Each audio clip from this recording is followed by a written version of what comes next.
নমস্কার। স্বরচিত কবিতা আবৃত্তি কবিতা অবসরে কুমুদ চক্রবর্তী। অবসরপ্রাপ্ত জীবনে পৌষালী দিনগুলো রোদে বসে যেন ভাবনায় ঘিরে ধরে। কর্মমুখর সময় নানা কাজে ব্যস্ততায় কিভাবে পেরিয়ে এসে আজ এ স্তব্ধতায় অতীতকে বারবার কাছে ডাকে।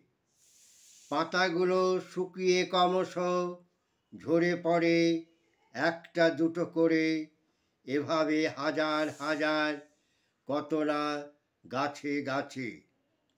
সামনে দাঁড়িয়ে থাকা আমলকিকে দেখে মনে হয় পাতাগুলোর মতোই কচি সবুজ সজীবতা চলে গিয়ে জরা জীর্ণতায় ঝরে পড়া।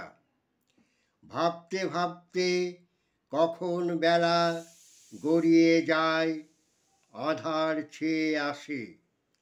দূর হতে ভেসে আসে মসজিদের আজান আর মন্দিরের ঘণ্টার ধ্বনি। এরপর রাত্রি, তারপর সকাল, তারপর আবার বসে ভাবা, এই তো বাকি জীবন। নমস্কার।